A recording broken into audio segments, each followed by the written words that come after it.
हमारे साथ वजीर दाखिला राना सनाउल्लाह साहब मौजूद हैं। साहब बहुत शुक्रिया, आप कह के गए थे फैसलों का, उस पर तो आपसे बात करेंगे ही, मगर एक बहुत बड़ी चार्जशीट नहीं है आपकी हुकूमत के खिलाफ कि इस तासुर के तहत सुप्रीम कोर्ट ने उसको नोटिस लेते हुए कल दोपहर 1 बजे 5 रुकनी बेंच के सामने यह मामला फिक्स कर दिया है कि आजादाना प्रोसिक्यूशन में मुदाखलत का तासुर है।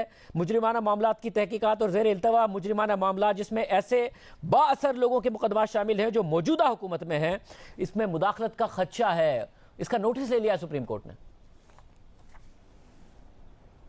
देखें, अगर ये बात दुरुस्त है कि एक तस्सर की बुनियाद के ऊपर ये सो मोटो नोटिस लिया गया है, तो मैं समझता हूँ कि ये अदालत उज़्मा की साख के लिए जो है ये तबाहकुन होगा। और मैं नहीं समझता कि मुअज़्ज़ज़ जजेस जो हैं वो इस तरह का कोई मामला यूँ करेंगे कि उन्हें इस तरह से जलसों में मुबारकबादें पेश की जाएँ और उनकी तर्जमानी का फ़र्ज़ जो है वो फवाद चौधरी जैसे लोग जो है वो संभाल लें, उनके लिए गए एक्शंस की तशरीह वो करें और उन्हें अपने मानी पहनाएं। मैं समझता हूँ कि ऐसा अमल जो है वो अदलिया के इंसाफ फ्राहम करने के निज़ाम और उस तसर को तबाह कर देगा जिस तरह से इस तसर की बात आपने की है। इस तरह के तसर के ऊपर इक़दामात करना जो है ये तो एक शैतान की आंत होगा, ये तो फिर बात रुकेगी नहीं।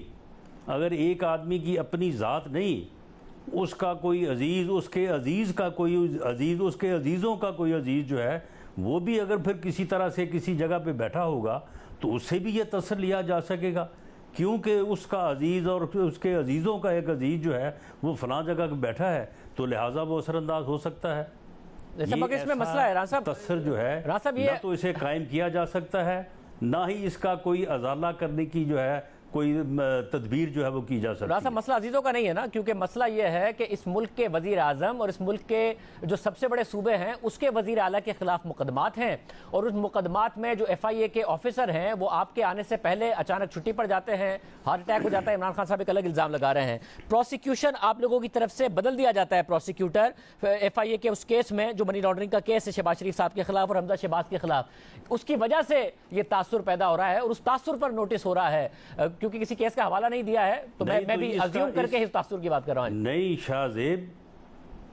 शाहजेब, अगर हमारे खिलाफ या वजीर आज़म के खिलाफ या किसी के भी खिलाफ अगर एक बदबख्त इंतकाम में गर्क हुकूमत और एक ऐसा बदबख्त इंसान जिसको इंतकाम के अलावा किसी और बात का जो है वो चारा नहीं था, जो कि हर वक्त इंतकाम में गर्क था, उसने ऐसे लोगों को लगाया हुआ था जो कि गलत मुकदमे बना रहे थे, गलत प्रोसिक्यूशन कर रहे थे, जो फेयर नहीं थे, तो क्या उन लोगों को ट्रांसफ़र नहीं होना चाहिए था? मेरे ख़िलाफ़ कायम होने वाला मुकदमा जो है जब तक कि मैं अदालत के ट्रायल के ज़रिए से मुजरम साबित ना हो जाऊं, उस वक्त तक ये आइन कहता है, ये पिछले 1000 साल से, पिछले 2-2.5 साल से नॉन जो अदालती तारीख है वो कहती है कि I will be presume innocent, मैं मासूम जो है वो तसव्वुर हूँगा। क्या इस तसर को जो है वो एक सो मोटो नोटिस के ज़रिए से बदला जा सकता है और ये बात तय की जा सकती है कि एक हुकूमती इंतकाम के ऊपर एक ऐसा बदबख्त टोला जो इस मुल्क को तबाह करने पे जो है वो मुसल्लत हुआ था, उसके गलत मुकदमात की बुनियाद के ऊपर, उसकी गलत प्रोसिक्यूशन, उसकी गलत इन्वेस्टिगेशन की बुनियाद के ऊपर कायम मुकदमात जो हैं उनको फैसला होने से पहले जो है वो उनको हक और सच तस्वर कर लिया जाएगा? क्या इस तरह का कोई तसर कायम करने की जो है वो कोशिश की जाएगी जो फवाद चौधरी साहब कह रहे हैं? मगर इसमें राना साहब एक मसला है, तो फिर उसका भी जो है वो फिर मुकाबला हो जाएगा। देखिए राना साहब, आपके खिलाफ जो केस था उसके बारे में क्या क्या दावे नहीं किए गए, उस वक्त के जो वजीर थे शहरियार आफरीदी साहब ने क्या क्या नहीं कहा कि वीडियो का सबूत है, ये सारे सबूत मौजूद हैं। जो उस वक्त के ANF के सरबरा थे उन्होंने भी आके प्रेस कॉन्फ्रेंस की, मगर बाद में अदालत में जाकर जब कुछ चीज़ नहीं साबित हो रही थी तो आपको जमानत मिली, शाहिद हक्कान अब्बासी साहब को जमानत मिली, तो अदालतों पर छोड़ेंगे आप या फिर प्रोसिक्यूशन में FIA के ऊपर दबाव का तासुर पैदा करेंगे, प्रोसिक्यूटर्स को बदलेंगे और अफसरान के तबादले करेंगे? अदालत पर छोड़िए ना, अदालत से आपको मिलेगा इंसाफ। नहीं सुन लें, नहीं मेरी बात सुन लेना जनाब, ये शहजाद अकबर के चेले और चांटे लगे हुए हैं, उसके चेलों और चांटों ने जो है वो गलत मुकदमात कायम किए। क्या वो लोग अभी तक नारकोटिक्स कंट्रोल में नहीं है, जिन्होंने अपने पल्ले से 15 किलो हीरोइन जो है वो लेके मेरे ऊपर डाली? क्या उनको नहीं हटाया जाना चाहिए था? क्या उस बदबख्त को जो अल्लाह का नाम लेके झूठ बोल रहा था, उसे क्या इस सरबराही से, नारकोटिक्स कंट्रोल बोर्ड की सरबराही से नहीं हटाया जाना चाहिए था? ये बेशर्मी, ये बेगैरती, बेहयाई जो है, ये 4 साल तक रवा रखी गई है। झूठे मुकदमात बनाए गए हैं, और झूठे मुकदमात को बनाने के लिए यहाँ तो चीफ जज, जहाँ तो सुप्रीम कोर्ट के जजेस को नहीं बख्शा गया, उनके बीवी बच्चों को नहीं बख्शा गया। अगर आप ये तस्सर कायम करना चाहते हैं और इस तस्सर की बुनियाद के ऊपर जो है वो कोई माहौल पैदा करना चाहते हैं, तो ये मैंने जिस तरह से कहा कि ये तो शैतान की आंत है। फिर ये फिर काम रुकेगा नहीं। फिर ना कोई किसी जगह पे भी बैठा, ना कोई प्रोसिक्यूशन में बैठा, ना कोई जुडिशरी में बैठा, ना कोई सियासत में बैठा, फिर तो हर किसी का किसी ना किसी वास्ता, किसी ना किसी तरीके से कोई ना कोई बात किसी ना किसी जगह पे तो असर जो है उसका तसर लिया जा सकता है। सब अगर मामला ये है कि प्रोसिक्यूशन इंडिपेंडेंट है, जुडिशरी इंडिपेंडेंट है, और अगर उसके इंडिपेंडेंट होने में अगर कोई फर्दर स्टेप्स लेने जरूरी हैं तो उनका बताया जाए, वो लिए जाए। अगर प्रोसिक्यूशन को अगर फर्दर इंडिपेंडेंट करना है, आप मुझे बताएं कि वो जज जो 1 महीने बाद उस झूठे केस में मेरी बेल लेने लगा था, उसे आधे घंटे में ट्रांसफर नहीं किया गया व्हाट्सएप के ऊपर। उस व्हाट्सएप का नोटिस आज तक 100 फोटो लिया किसी ने, तो और मैं उसके बाद जो है वो 6 महीने जेल में रहा। तो ये आपके जमाने में हुआ है। अगर ये चीजें डिस्कस होना इस मुआशरे के लिए और इंसाफ के इस निज़ाम के लिए बेहतर है, तो चलो और डिस्कस कर लेते हैं। साहब, मैं फिर सवाल करूंगा कि आपके ज़माने में ये हुआ? ये स्टोरी हमने अपने प्रोग्राम में भी आवाम के सामने रखी थी कि किस तरीके से एक व्हाट्सएप के ऊपर उस जज को ट्रांसफर किया गया। मगर अब तो हुकूमत आपकी है ना, अब जजेस इस तरीके से ट्रांसफर नहीं होंगे। अगर प्रोसिक्यूशन उन्होंने जानिबदार रखी हुई थी, तो आप भी अगर ऐसे लोगों को लेकर आएंगे जिनके बारे में ये तासुर होगा कि वो आपके लिए जानिबदार हैं, तो और आप जब कह रहे हैं कि अदालतें आज़ाद हैं, तो फिर अदालतों पर क्यों नहीं आप भरोसा करेंगे? ऐसे लोगों को क्यों लाएंगे जिससे ये तासुर उभरेगा? तासुर पर लिया गया है अदालत की तरफ से। हम सुन लेना शाहजेब, हमने तो अदालतों पे भरोसा किया, हमने तो अदालतों के सामने ही। आप मुझे बताएं कि एक बेगुनाह आदमी को 1.5 साल बाद जो है वो जमानत मिले, एक बेगुनाह आदमी को 22 महीने बाद जो है वो जमानत मिले, बड़ा अच्छा इंसाफ है। ये क्या बात है इस इंसाफ के? और फिर जिन लोगों को शहजाद अकबर जैसे बेगैरत लोग जो हैं वो अपने चमचे और चंटों को आगे लगाएं प्रोसिक्यूशन में और इन्वेस्टिगेशन में, उनको जो है वो आप कहते हैं कि उनको हटाना जो है ये कोई जुल्म हो गया है, ये कोई ज्यादती हो गई है। और अगर कोई FIA का आदमी जो है, नहीं सुन लें, ये वजीर आजम जो कहता है कि जी FIA के ऊपर आना सरावला बैठ गया है, तो वहां पे बंदे जो है वो मर गया है, वहां पे इन्वेस्टिगेटर, उसकी कराया किसी ने पोस्टमार्टम? करवाएं ना उसका पोस्टमार्टम, उसका मुकदमा मेरे खिलाफ दर्ज करवाएं।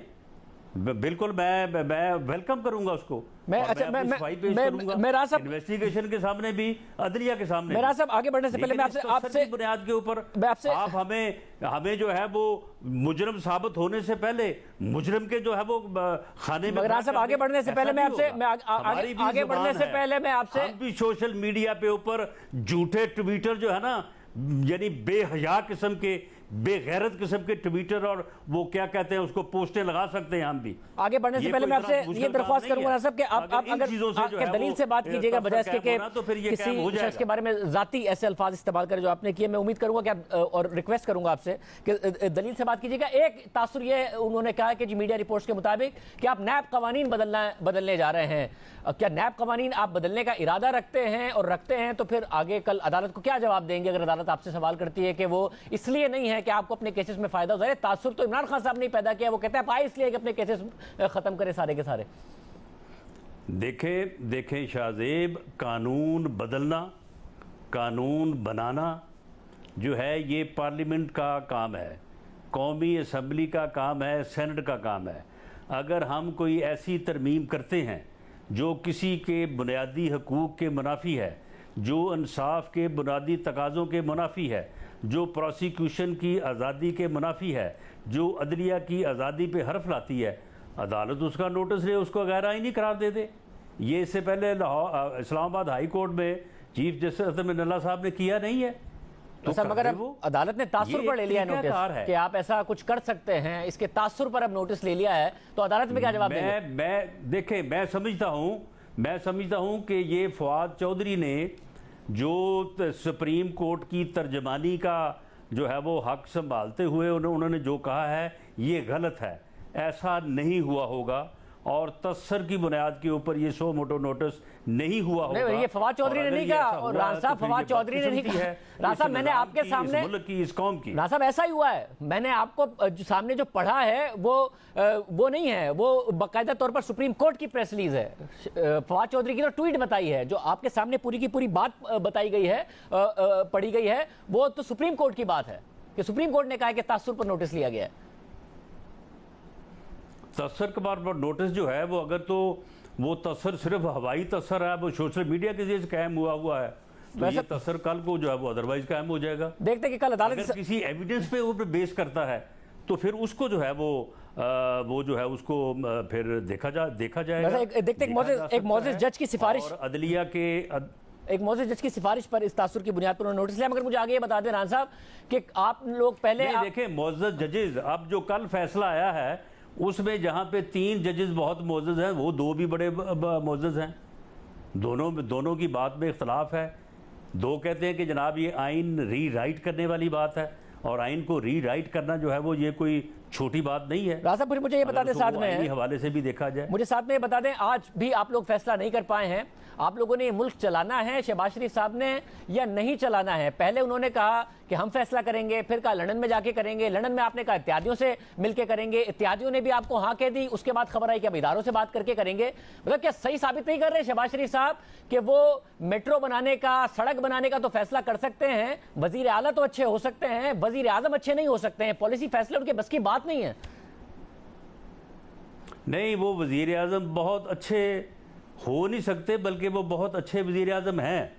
वो गरीबों को मारने का फैसला नहीं कर सकते, वो गरीब के सामने से रोटी छीनने का मुतालबा नहीं कर सकते, वो गरीब के मुंह से नवाला निकालने का फैसला नहीं कर सकते, इसलिए वो ये फैसला नहीं कर रहे। ऐसा मगर फिर आप उन्हें बताइएगा कि इस मुल्क में जो गरीब बहुत सारी चीजें खाते हैं और इस्तेमाल करते हैं वो दरामद भी होती हैं, उनके फैसला ना करने की वजह से रुपया तकरीबन 10% गिर गया है और 10% चीजें उनके लिए वैसे ही महंगी हो जाएंगी और आइंदा अवाम ही भुगतेंगे, उस गरीब आदमी को नुकसान होगा उनके फैसला ना करने की वजह से।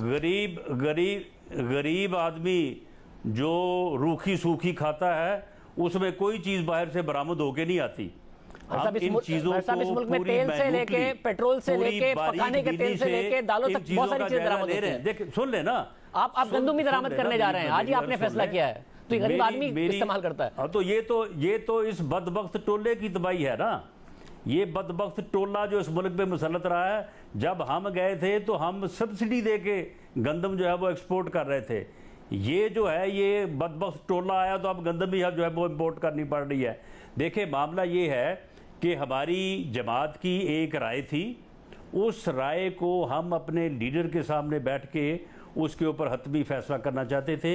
हमने वो फैसला किया और वो फैसला जो है वो इत्तेहादियों के सामने रखा, लेकिन हमारे इत्तेहादी जो है वो हमारे फैसले से मुतफिक नहीं हुए।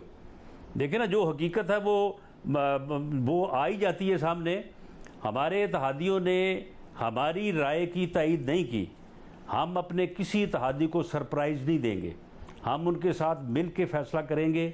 या आपके इत्तेहादियों ने कह तो दिया, आपके इत्तेहादियों ने कह दिया, बिलावल भुट्टो ने कहा कि मुश्किल फैसले कर लें और टाइम पूरा करने की बात कर रही है पीपल्स पार्टी। सुन ले, एमक्यूएम ने कहा कि मुश्किल फैसले करें। मुश्किल फैसले जो है, सुन लेना, नहीं वो मुश्किल फैसले जो है, उन मुश्किल फैसलों को कल जब हमारी इत्तेहादियों से बात हुई है और उन्होंने हमारी राय से इत्तफाक नहीं किया, हमने उनकी राय से इत्तफाक इसलिए किया कि वो अक्सरियत में हैं और हम को अब कभी भी अपने इत्तेहादियों को जो है वो सरप्राइज नहीं देंगे। तो अब उसके बाद एक आसान फैसला था कि जनाब 70 रुपये डीजल बढ़ा दो, 40 रुपये पेट्रोल बढ़ा दो, बड़ा आसान मामला है, रात ही हम ये इसको फैसला कर देते और सुबह अनाउंस कर देते। एक मुश्किल फैसला है कि किस तरह से जो है वो गरीब आदमी को भी बचाया जाए। साहब, तो और ये इस मसले कब को तक भी आप हल करने किया का जाए। इरादा रखते हैं? उसके ऊपर आज पूरा दिन जो है उसके ऊपर गौर खौज हुआ है, और मेरा ख्याल है कि आज रात गए तक या कल सुबह तक जिन फैसलों पे वज़ीर आज़म पहुंचेंगे, इंशाअल्लाह ताला वो आवाम के सामने भी रखेंगे। वैसे मगर देखिए, ये अब आप बहुत दिन से कह रहे हैं ना, जब आप आए तो वजीर खजाना मिफ्ता इस्माइल साहब जब सीन से गायब हैं, या तो वो मुस्ताफ़ी हो जाएं या फिर आवाम को आके एतमाद में लें और उनके फैसलों पर आप सुने। उन्होंने कहा कि जी मैं IMF के पास जा रहा हूं, IMF से के साथ मुज़ाकरात करके उसमें लिखा हुआ है कि अनफंडेड सब्सिडीज खत्म करेंगे। फिर आप लोगों ने कहा कि नहीं जी हम लंदन जा रहे हैं। फिर लंदन से आपने कहा, नहीं लंदन से आपने कहा कि इत्तेहादी भी बोझ उठाएं। वापस आके आप इत्तेहादियों से मिले, इत्तेहादी कह रहे हैं मुश्किल फैसले करने को तैयार हैं, टाइम पूरा करें। फिर कल खबर आई कि आप कहीं और से चाहते हैं कि इदारे आपको इस बात की गारंटी दें कि अगर आप मुश्किल फैसले करेंगे तो 1.5 साल तक हुकूमत नहीं गिराएंगे। ये शहबाज शरीफ साहब फिर कैसे लीडर है? अगर फैसला नहीं कर सकते, वज़ीर आज़म नहीं रह सकते और मिफ्ता इस्माइल साहब अपने फैसलों पर अमल दरामद नहीं करा सकते, तो आप किसी और को वज़ीर आज़म और वज़ीर खजाना लगा दें। ये देखें IMF के साथ जो मुआहदा है वो इन मुल्क दुश्मनों ने किया है, जो अब बैरूनी साजिश की जो है वो राग अलापते फिरते हैं। इन्होंने बैरूनी साजिश की बुनियाद के ऊपर, इन्होंने इस मुल्क को तबाह करने की बुनियाद के ऊपर जो है वो IMF से मुआहदा किया। वो मुआहदा जो है वो अनफंडेड वाला और फंडेड वाला हमने नहीं किया, वो इन्होंने किया है। हम उसमें ऐसी बेहतरी ला के उसके ऊपर नेगोशिएट करके उसको इस तरह से करना चाहते हैं कि गरीब आदमी जो है उसकी जो है वो जो डैमेज से जो है वो महफूज। तो रास्ता फिर फैसला क्या है? आप लोग हुकूमत पूरी करेंगे? कल नहीं किया, परसों नहीं किया, ऐसी कोई बात नहीं है। हमें पहले दिन से पता है कि हमने क्या करना है और हमने क्या नहीं करना। मतलब पहले जो हमने नहीं करना वो हमने बिल्कुल नहीं करना। मतलब जो चीज पहले दिन से पता हो, आदमी के ऊपर बोझ नहीं डालना, गरीब आदमी के मुंह से नवाला नहीं छीनना हमने। राना साहब जी, जो मईशत का आप हाल कर देंगे फैसला ना करने की वजह से, गरीब आदमी उससे हर हाल में मुतासिर होगा। पहले दिन से जो फैसले किए हुए हैं और फिर अगर शहबाज शरीफ खुद करने की बजाय इधर उधर देखते हैं तो फिर आप कैसे हुकूमत करने आ गए? आपको पता था क्या मसाइल है? चले सुन लें। बात यह है कि 115 से 190 तक चला जाए डॉलर तो कोई जुल्म नहीं हुआ, कोई अपना जो है वो इकॉनमी तबाह नहीं हुई। अब अगर 5 रुपए या 7 रुपए आगे बढ़ जाएगा तो ये इकॉनमी तबाह हो जाएगी। एक इसमें मसला है राना साहब, कौन सा फार्मूला राना साहब? ये फार्मूला हमारी समझ में नहीं आता। राना साहब, जो तहरीक इंसाफ के दौर में 65 रुपए गिरा रुपया, उस पर आप कहते थे कि ये इनकी पॉलिसीज की वजह से गिरा है, इनके फैसलों की वजह से गिरा है। आपका मसला ये है कि आप पे इल्जाम ये लग रहा है कि आपके फैसले ना करने की वजह से रुपया गिर रहा है, तो फैसले कीजिए। नहीं, ऐसा नहीं है। ये IMF की वजह से गिरा है। IMF के जो साथ इन्होंने मुल्क दुश्मन मुआहदा किया था उसकी वजह से गिरा है। वैसे फिर फैसले आपके कब सामने आ रहे हैं? जी, मैंने तो आपसे अर्ज किया है कि हमने इसमें जो है वो कल अपने इत्तेहादियों के साथ बैठ के, यानी सिर्फ इत्तेहादियों की राय नहीं ली गई या उनकी राय का एहतराम नहीं किया गया, उन्होंने बाकायदा जो है वो उन्होंने तजावीज़ भी दी हैं। उन तजावीज़ की रोशनी में मेरा ख्याल है कि आज जो है वो वज़ीर आज़म किसी हतमी नतीजे पे पहुंच जाने वाले थे। अगर इसमें को आज शाम तक अनाउंसमेंट नहीं हुई तो ये होपफुली कल तक हो जाएगी इंशाअल्लाह। और आप लोग वक्त पूरा करने का फैसला किया आप लोगों ने? जी, हमारे इत्तेहादियों की ओवरवेलमिंग उनकी राय ये है कि इस हुकूमत को अपनी आइनी मुद्दत जो है वो पूरी करनी चाहिए, और उसमें जो हमारी माजूरात थी उससे जो है वो उन्होंने बावजूद इत्तफाक नहीं किया। और उन्होंने ये कहा है कि जो कम अज़ कम हमने वादा किया है कौम से, इंतखाबी इस्लाहात का, नैब का जो डिकोरियन लॉ है, और उसमें जो अदालतों के फैसले हैं, ये को हम अपने पास से नहीं। आपने पहले बात कीजिए आप नैब के कानून को बदल रहे हैं, और भाई नैब के कानून को बदलने के लिए तो अदालतों के फैसले मौजूद हैं। उन्होंने कहा कि ये बड़ा जो है वो काला कानून है, इसको बदला जाए। तो उसमें जो है वो रिफॉर्म्स के लिए जो है वो हमारे इत्तेहादियों का बड़ा जायज़ मुतालबा था, और उसके ऊपर उन्होंने बड़ा ज़ोर दिया कि जी इन चीज़ों को करें और उसके बाद जो है वो आप दूसरी तरफ आएँ। और अब जब तक 7 माह का टाइम जो कि सितंबर अक्टूबर बनता है, तो वो इलेक्शन कमीशन को भी चाहिए। इलेक्शन कमीशन इस वक्त जो है वो हल्का बंदी में मसरूफ़ है। तो ये बात जो है वो हमें जो है वो अपने मंतकी जो है वो रास्ते पे जो है वो आगे बढ़ानी चाहिए। तो उसके मुताबिक फिर जो हतमी फ़ैसला हुआ वो यही था कि ये हुकूमत जो है वो अपनी आइनी मुद्दत पूरी करे। आइनी मुद्दत पूरी करेगी। बहुत शुक्रिया। हसनउल्लाह साहब हमारे साथ मौजूद थे, बता रहे थे कि फैसला यही हुआ है कि आइनी मुद्दत पूरी करेंगे। जो मुश्किल फैसले हुए हैं उनकी भी आज रात या कल सुबह तक अनाउंसमेंट हो जाएगी।